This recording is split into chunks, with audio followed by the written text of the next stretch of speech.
పేదవాడి పక్షాన నిలబడతాం, ప్రజా గొంతుకై నినదిస్తాం. వాయిస్ ఆఫ్ వాయిస్లెస్, తెలుగువారి మనస్సాక్షి సాక్షి టీవీ. సాక్షి టీవీ ప్రసారాల కోసం మీ స్థానిక కేబుల్ ఆపరేటర్ను వెంటనే సంప్రదించండి. కాళేశ్వరం కమిషన్ రిపోర్టులో కీలక అంశాలు ఉన్నాయి. ప్రాజెక్టులో విధాన ఆర్థికపరమైన అవకతవకలు జరిగాయని, ప్రభుత్వ నిధులు దుర్వినియోగం అయ్యాయని కమిషన్ తేల్చింది. మేడిగడ్డ, అన్నారం, సుందిళ్ల ప్రాజెక్టులపై కేసీఆర్ నిర్ణయం తీసుకున్నారని, వాప్కోస్ నివేదిక తొక్కి పెట్టారన్న కమిషన్ చెప్పింది. తుమ్మిడిహట్టిలో నీటి లభ్యత లేదని సమర్థించుకున్నారని, తుమ్మిడిహట్టి నుంచి మేడిగడ్డకు సైట్ మార్చడంలో నిజాయితీ, చిత్తశుద్ధి చూపలేదని కమిషన్ నివేదికలో పేర్కొంది. బ్యారేజీల నిర్మాణ ప్రాథమిక అనుమతులకు కేబినెట్ ఆమోదం లేదని కమిషన్ వెల్లడించింది. కాళేశ్వరం అవకతవకలకు పూర్తి బాధ్యత కేసీఆర్దేనని కమిషన్ తన నివేదికలో స్పష్టం చేసింది. రైట్, కాళేశ్వరం కమిషన్ రిపోర్టుకి సంబంధించి పూర్తి అప్డేట్స్ న్యూస్ రూమ్ నుంచి మా ఇన్పుట్ ఎడిటర్ ఇస్మాయిల్ అందిస్తారు. ఇస్మాయిల్, మనం చూడొచ్చు కాళేశ్వరం నివేదికలోని ఒక పోర్షన్ మాత్రం, అంటే ఆపరేటింగ్ పోర్షన్ ఏదైతే ఉంటుందో 6 పేజీలకు సంబంధించినటువంటి ఒక నివేదిక లీక్ అయింది. మీడియాలో ఇప్పుడు ప్రతి ఒక్కరి దగ్గర ఉంది. ఇది ప్రభుత్వం నుంచి, గవర్నమెంట్ సోర్సెస్ నుంచే ఖచ్చితంగా వచ్చింది. బట్ డెఫినెట్గా ఈరోజు క్యాబినెట్ ముందుకు ఈ మొత్తం కాళేశ్వరం నివేదిక, కమిషన్ నివేదిక వస్తున్నటువంటి నేపథ్యంలో లీకేజ్ ఎందుకు జరిగింది అనేటువంటిది కూడా చాలా ప్రాధాన్యమైనటువంటి అంశం. బట్ మనం ఓవరాల్గా ఈ నివేదికకు సంబంధించి చూసుకుంటే చాలా వరకు ప్రొసీజరల్ ల్యాప్సెస్ ఉన్నాయి. పరిపాలనాపరమైనటువంటి ఏవైతే నిర్ణయాలు తీసుకుంటారో దానిలో లోపాలు ఉన్నాయి. ఇందులో చాలా క్లియర్గా చాలా అంశాలు ఇందులో మెన్షన్ చేయడం జరిగింది. ముఖ్యంగా మోసం, లెక్కలేని ఖర్చులు, సరైన ప్రణాళిక లేకపోవడము, నిర్మాణ లోపాలు, నిర్వహణ లోపాలు తీవ్రంగా ఉన్నాయనేటువంటిది ఈ మొత్తం కమిషన్ నివేదికలో చాలా ప్రధానంగా దీన్ని తీసుకొచ్చారు. తర్వాత అనేక రాజకీయ పరిపాలనాధికారులు నియమావళులను పట్టించుకోకుండా ప్రజాధనాన్ని వృధా చేశారనేటువంటిది చాలా హైలైట్ చేశారు. చాలామంది పేర్లు ఇందులో పెట్టడం జరిగింది. పేర్లు మనం చూసుకుంటే అప్పటి ముఖ్యమంత్రి కె చంద్రశేఖరరావు, తర్వాత అప్పటి ఇరిగేషన్ మినిస్టర్ హరీష్ రావు, అప్పటి ఫైనాన్స్ మినిస్టర్ ఈటల రాజేందర్తో పాటు అధికారులు ఎస్కే జోషి, స్మితా సబర్వాల్, మురళీధర్, హరిరామ్, వెంకటేశ్వర్లు, సుధాకర్ రెడ్డి, ఓంకార్ సింగ్, వీళ్ళందరి పేర్లు ఇందులో పెట్టడం జరిగింది. తర్వాత దీని కాస్ట్ కూడా 38,000 కోట్ల నుంచి 71,000 కోట్లకు దీన్ని పెంచేయడం జరిగింది. ఇది పూర్తిగా ప్రొసీజర్ ల్యాప్సెస్తో జరిగింది.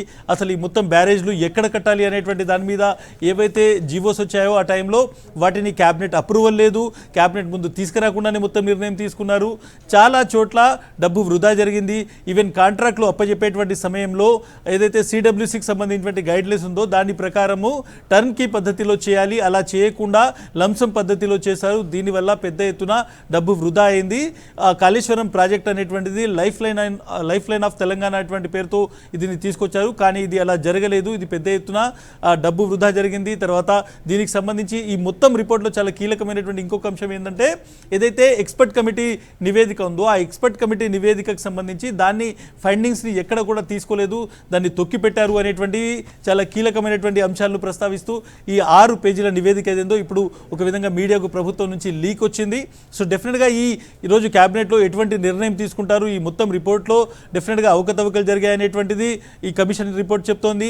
అందులో చాలా వరకు డబ్బును రికవరీ చేయాల్సినటువంటి అవసరం ఉందని చెప్తోంది. ఎట్ ద సేమ్ టైం ఎవరెవరు బాధ్యులు, ఎక్కడ ల్యాప్సెస్ జరిగాయి, మనం ప్లానింగ్ కావచ్చు, లేకుంటే ఆ ప్రాజెక్ట్ ఎగ్జిక్యూషన్ కావచ్చు, ఆ తర్వాత ప్రాజెక్ట్ ఆపరేషన్ అండ్ మెయింటెనెన్స్లో కూడా అవకతవకలు ఉన్నాయనేటువంటిది ఇప్పుడు ఈ నివేదిక ద్వారా వస్తున్నటువంటి అంశం. సో దీని నేపథ్యంలో ఈరోజు గవర్నమెంట్ ఏదైనా ఒక సిట్ లాంటిది ఏర్పాటు చేసి దీని మీద విచారణ చేయిస్తుందా, సిఐడి ద్వారా విచారణ చేయిస్తుందా, దీని మీద ఏం చేయబోతోంది నెక్స్ట్ అనేటువంటిది కూడా మనం చూడాల్సి ఉంది. ఎట్ ద సేమ్ టైం అటు బీఆర్ఎస్ కూడా పొలిటికల్గా దీన్ని ఎదుర్కోవడానికి సిద్ధమవుతోంది.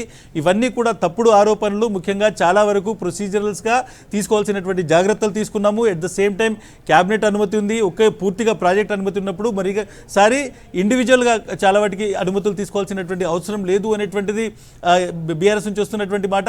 ఎట్ ద సేమ్ టైం ఇవన్నీ కేవలం పొలిటికల్ మోటివేటెడ్ ఏవైతే అలిగేషన్స్ అనేటువంటివి కూడా బీఆర్ఎస్ చెప్తున్నటువంటి మాట. సో ఫస్ట్ గవర్నమెంట్ ఈరోజు మధ్యాహ్నం క్యాబినెట్ తీసుకున్న తర్వాత దీన్ని క్యాబినెట్ ఈ నివేదికను ఆమోదిస్తుందా, ఆమోదించిన తర్వాత ఏం చేయబోతోంది అనేటువంటిది మోస్ట్ ఇంపార్టెంట్ థింగ్. సో పొలిటికల్గా దానికి సంబంధించి ఒకవేళ క్యాబినెట్ అప్రూవల్ అయిన తర్వాత దీని మీద మళ్ళీ ఏదైనా విచారణ చేపట్టడానికి ప్రభుత్వం ఆదేశిస్తే డెఫినెట్గా రాజకీయాల్లో ఒక పెద్ద సంచలనం కాబోతుంది. దీన్ని బీఆర్ఎస్ వైపు నుంచి ఎటువంటి కౌంటర్ అటాక్ ఉంటుంది అనేటువంటిది కూడా మనం చూడాల్సి ఉంటుంది. చాలా చాలామంది మాట్లాడుతున్న ప్రకారం ఇది స్టేట్ ఏజెన్సీస్తోనే దీన్ని మళ్ళీ ఒకసారి విచారణ చేస్తారు, ముఖ్యంగా సిఐడి లాంటి సంస్థతో విచారణ చేయిస్తారని చెప్తున్నారు.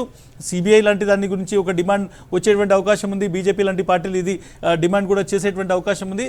బట్ డెఫినెట్గా కాళేశ్వరం ఏదైతే కమిషన్ నివేదిక వచ్చిన తర్వాత పొలిటికల్గా ఈరోజు క్యాబినెట్లో ఎటువంటి డిసిషన్ తీసుకుంటుంది గవర్నమెంట్ అనేటువంటిది చాలా ఇంపాక్ట్ చూపెట్టబోతోంది.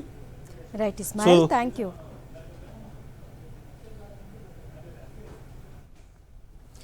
రైట్, నాతో పాటు రాకేష్ జైన్ అవుతున్నారు. రాకేష్, పొలిటికల్గా దీని ఇంపాక్ట్ ఎలా ఉండొచ్చు? ఈరోజు క్యాబినెట్లో దీన్ని అప్రూవ్ చేసేటువంటి అవకాశం ఉంది, క్యాబినెట్ దీన్ని కన్సిడరేషన్ చేసేటువంటి అవకాశం ఉంది.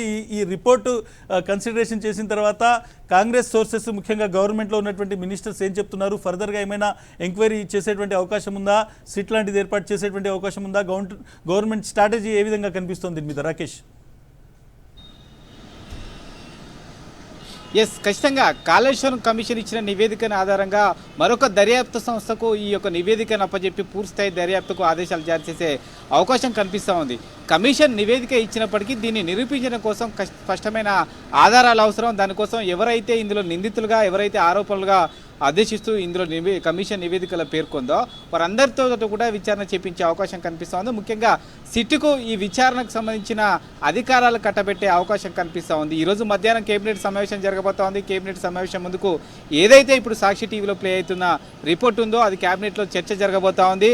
ఫైనల్గా సిట్కు పూర్తి స్థాయి బాధ్యతలు అప్పగించి ఎవరైతే ఈ కాళేశ్వరం సంబంధించిన కమిషన్ పేర్కొన్న అధికారులు ఎవరైతే ఉన్నారో, నేతలు ఎవరైతే ఉన్నారో వీరందరితో కూడా దర్యాప్తు చేపట్టే అవకాశం అయితే కనిపిస్తూ ఉంది. ముఖ్యంగా గత ప్రభుత్వంలో పనిచేసిన సీఎం కేసీఆర్ కానీ, హరీష్ రావు కానీ, ఈటెల రాజేందర్ అంశాలను ప్రధానంగా ఈ రిపోర్ట్లో స్పష్టంగా పేర్కొనడం జరిగింది. అధికారుల పేర్లు కూడా ఒక్కొక్కరి పేర్లు కూడా ప్రస్తావించు వారు చేపట్టిన అధికారాలు ఏంటి, వారు వైఫల్యం చెందిన అంశాలు ఏంటి అనే విషయాలు కూడా ఈ ఫైనల్ రిపోర్ట్లో స్పష్టంగా పేర్కొనడం జరిగింది. ముఖ్యంగా టీపీఆర్ సిద్ధం చేయడానికి ముందే 71,000 కోట్ల రూపాయలను ఏ విధంగా ప్రాజెక్టు కాస్ట్ను అంచనా వేశారనే అంశాన్ని ప్రధానంగా కాళేశ్వరం కమిషన్ ఈ రిపోర్ట్లో స్పష్టంగా పేర్కొనుంది. దీంతోపాటు తుమ్మిడిహెట్టి దగ్గర నిర్మించాల్సిన ప్రాజెక్టును మేడిగడ్డకు మార్చాల్సిన అవసరానికి గల కారణాలను కూడా ఈ రిపోర్ట్లో స్పష్టంగా పేర్కొనడం జరిగింది. నేషనల్ వాటర్ కమిషన్కి ఇచ్చిన నివేదికలో రాష్ట్ర ప్రభుత్వం తప్పుడు సంకేతాలు ఇస్తూ తుమ్మిడిహెట్టి దగ్గర నీటి నిల్వలు లేవంటూ కూడా తప్పుదోవ పట్టించే ప్రయత్నం చేసిందంటూ కూడా ఈ రిపోర్ట్లో పేర్కొనడం జరిగింది. దీంతోపాటు అప్పటి సీఎం కేసీఆర్ ఇన్వాల్వ్మెంట్ ఎక్కువ ఉందంటూ కూడా ఈ రిపోర్ట్లో పేర్కొన్నారు. అటు సుందిల్లా, అన్నారం బ్యారేజ్లకు సంబంధించిన నిర్మాణం విషయంలో పూర్తి స్థాయిలో అప్పటి సీఎం కేసీఆరే పూర్తి స్థాయి బాధ్యత తీసుకున్నారు. నిపుణుల కమిటీని పట్టించుకోవట్లేదని కీలక ఆరోపణలు చేయడం జరిగింది.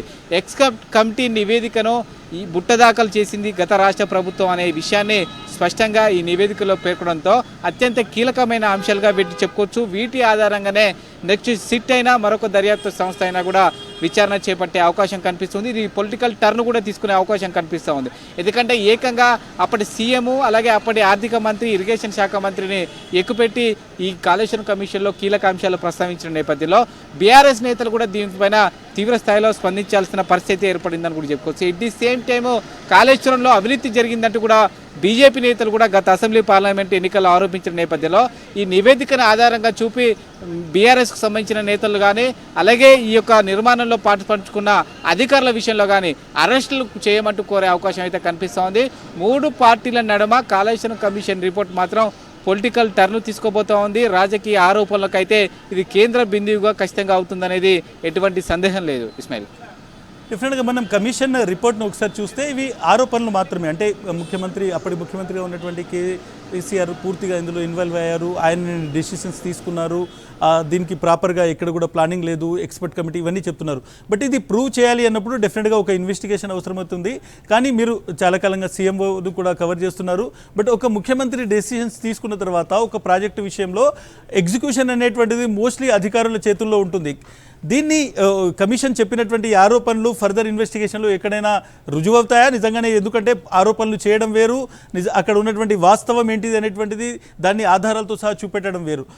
చాలా వరకు క్యాబినెట్ అప్రూవల్ కొంతవరకు లేదంటున్నారు. బట్ ఒకసారి ఒక పూర్తి ప్రాజెక్టు మీద ఒక హోల్గా అప్రూవల్ ఒకసారి క్యాబినెట్ అప్రూవ్ చేస్తే ఆ తర్వాత ప్రతిదానికి క్యాబినెట్ అప్రూవల్ పోవాల్సినటువంటి అవసరం లేదనేటువంటిది కూడా బీఆర్ఎస్ చెప్తుంది. సో కొంత కాంట్రడిక్ట్స్ కనబడుతున్నాయి ఈ రిపోర్ట్లో కూడా. ముఖ్యంగా ఈ రిపోర్ట్లో ఆరోపణలు ఎక్కువ కనబడుతున్నాయి, కానీ వాస్తవంలో వాటిని ఆధారాలతో సహా చూపెట్టడం అనేటువంటిది సాధ్యం కాదు, కొన్నిసార్లు ఇంపాసిబుల్ అనేటువంటిది కూడా వస్తున్నటువంటి ఒక చర్చ వస్తుంది. మీ కామెంట్ ఏంటి దాని మీద?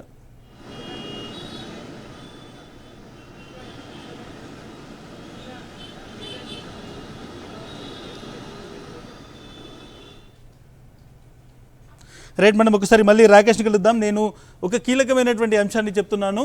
ఇది ఒక కమిషన్ యొక్క ఫైండింగ్స్. కమిషన్ ఏం చెప్తుంది, ఇందులో చాలా వరకు ఏవైతే ప్రొసీజరల్ ల్యాప్సెస్ ఉన్నాయి అనేటువంటి మాట చెప్తుంది.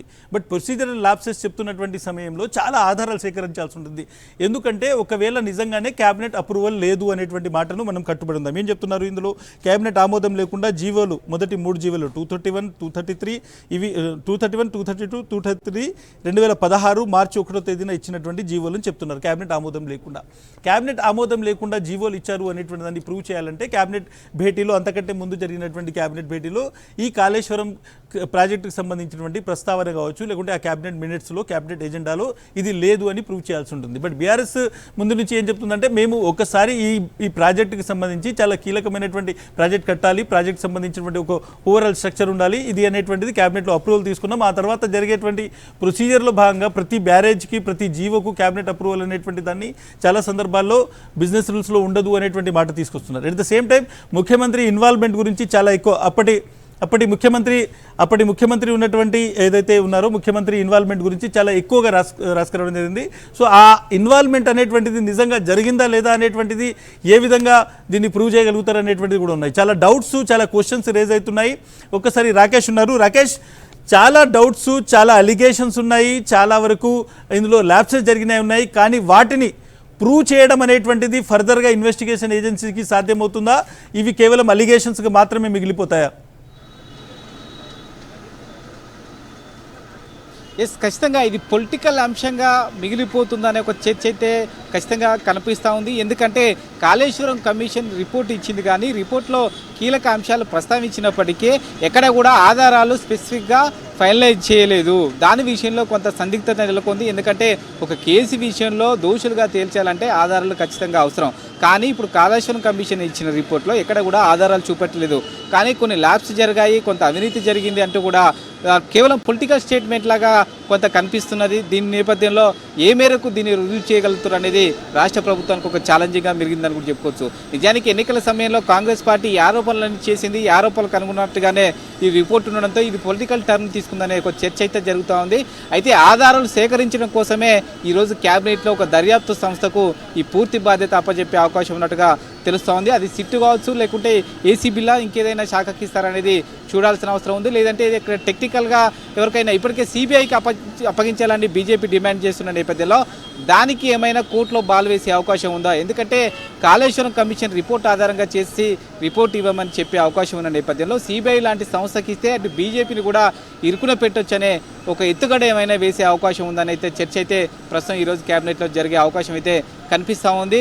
కీలక అంశాలు ప్రస్తావించడం అనేది పొలిటికల్ టర్న్ తీసుకోవడం, వీటి అన్నిటి కూడా నిరూపించడం అనేది రాష్ట్ర ప్రభుత్వానికి ఛాలెంజింగ్గా మారింది. ఏ మేరకు ఈ ఆరోపణలను నిజమని నిరూపిస్తారనేది చూడాల్సిన అవసరం ఉంది. ముఖ్యంగా ఆర్థిక భారం విషయంలో కొన్ని కీలక అంశాలు ప్రస్తావించారు. ఈ ప్రాజెక్టు స్టార్టింగ్ సమయంలో 38,000 కోట్లుగా చూపించారు. ఆ తర్వాత డిపిఆర్ సిద్ధం చేసే సమయంలో 71,000 కోట్లుగా చూపించారు. చివరికి ప్రాజెక్టు నిర్మాణం పూర్తయ్యే సమయానికి అది 1,10,000 కోట్ల వరకు పెంచారు.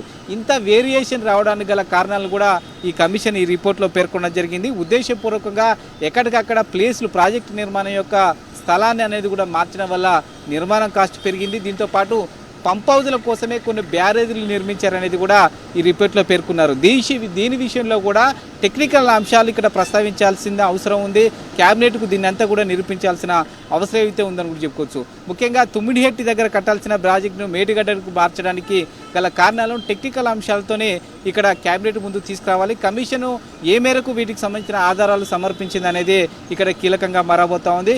కేవలం పొలిటికల్ ఆరోపణల బేస్తో ఈ ఫైనల్ రిపోర్ట్ ఏదైతే 6 పేజీల నివేదిక ఉందో అందులో ఈ అంశాలే ప్రస్తుతం కనిపిస్తూ ఉన్నాయి.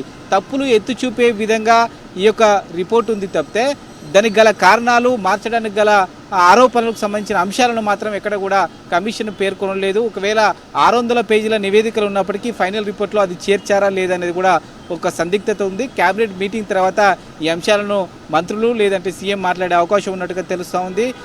దీంతోపాటు వచ్చే వారం 10 రోజుల్లోనే అసెంబ్లీ ప్రత్యేక సమావేశాలు నిర్వహించి ఈ యొక్క రిపోర్టు సభలో పెట్టి చర్చకు పెడతారనే ఒక సమాచారం అయితే ఉందని కూడా చెప్పుకోవచ్చు. బహుశా ఈ నెల 20 తర్వాత ఈ సమావేశాలు నిర్వహించే అవకాశం ఉన్నట్టుగా తెలుస్తూ ఉంది. Ismail. Right Rakesh, thank you. చాలా కీలకమైనటువంటి విషయం చెప్పారు. ఈరోజు క్యాబినెట్ ముందుకు కాళేశ్వరం కమిషన్ రిపోర్ట్ రాబోతుంది. అంతకంటే ముందు ఒక 6 పేజీల ఆపరేటింగ్ పోర్షన్ ఉన్నటువంటి ఆపరేషన్ ఆపరేషనల్ పోర్షన్ ఉన్నటువంటి ఒక 6 పేజీల నివేదిక మీడియాకు లీక్ అయింది. దాని మీద మనం చర్చిస్తున్నాము.